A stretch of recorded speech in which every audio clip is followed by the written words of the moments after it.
আগামী মাসে ভারতের মাটিতে হওয়ার কথা ছিল বাংলাদেশের 4টি টি-20 বিশ্বকাপ ম্যাচ, কিন্তু মোস্তাফিজুর রহমানের আইপিএল ইস্যুর কারণে বাংলাদেশ চায় সব ম্যাচ শ্রীলঙ্কায় আয়োজন। এতে ভারতের আয়োজক বোর্ড বিসিসিআই এর কয়েক কোটি রুপির ক্ষতির সম্ভাবনা তৈরি হয়েছে। বিস্তারিত দেখুন প্রতিবেদনে।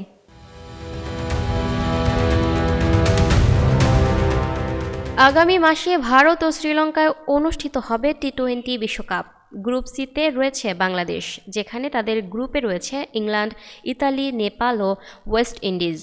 বাংলাদেশের গ্রুপের সবকটি ম্যাচ পড়েছে ভারতে। তবে সাম্প্রতিক ইস্যুতে ভারতে যেয়ে বিশ্বকাপ না খেলার জন্য আইসিসিকে চিঠি দিয়েছে বিসিবি। ভারতের পরিবর্তে বাংলাদেশ চায় তাদের সবকটি ম্যাচ শ্রীলঙ্কায় খেলতে। আইসিসির কাছে বাংলাদেশের ম্যাচের ভেন্যু ভারতের বাইরে সরিয়ে নেওয়ার জন্য আবেদন জানিয়েছে বিসিবি।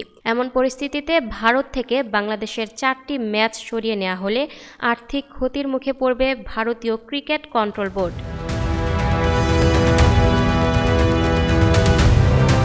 বাংলাদেশের ক্রিকেটার মোস্তাফিজুর রহমানকে কলকাতা নাইট রাইডার্স দল থেকে বাদ দেওয়ায় আইপিএলের সব খেলা এবং অনুষ্ঠান প্রচার ও সম্প্রচার বন্ধ রাখার নির্দেশ দিয়েছে সরকার। মঙ্গলবার 5ই ডিসেম্বর তথ্য ও সম্প্রচার মন্ত্রণালয়ের এক বিজ্ঞপ্তিতে এ তথ্য জানানো হয়েছে। এদিকে বাংলাদেশের আবেদনের প্রেক্ষিতে ভারত থেকে সরিয়ে আসরের সহ আয়োজক শ্রীলঙ্কার মাটিতে আয়োজন করার ব্যাপারে ইতিবাচক আইসিসি। এমনটাই জানিয়েছে ক্রিকেট ভিত্তিক ওয়েবসাইট ক্রিকবাজ। যদি শেষ পর্যন্ত সূচি বদলাতে হয় তাহলে আর্থিক ক্ষতির মুখে পড়বে ভারত। পূর্ব ঘোষিত সূচি অনুযায়ী কলকাতা ও মুম্বাইতে হওয়ার কথা রয়েছে বাংলাদেশের 4টি ম্যাচ।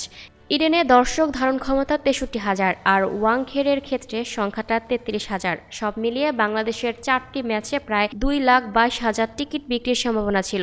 বাংলাদেশের ম্যাচগুলোর টিকিটের দাম রাখা হয়েছে সর্বনিম্ন 100 থেকে 300 রুপির মধ্যে।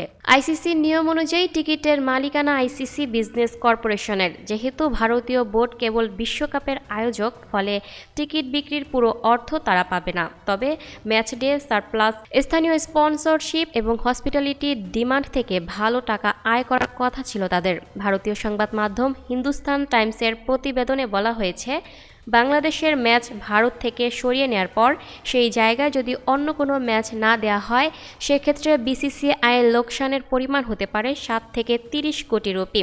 কিন্তু বাংলাদেশের ম্যাচগুলোর পরিবর্তে একই ভেন্যুতে অন্য ম্যাচ দেওয়া হলে ক্ষতির পরিমাণ অনেকটাই কমে আসবে।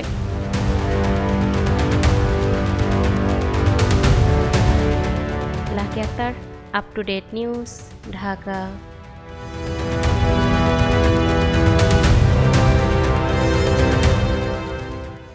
প্রিয় দর্শক, এই ছিল আপ টু ডেট নিউজের সর্বশেষ আপডেট। পরবর্তী আপডেট সবার আগে পেতে চোখ রাখুন আপ টু ডেট নিউজের ফেসবুক পেজ এবং ইউটিউব চ্যানেল। ধন্যবাদ।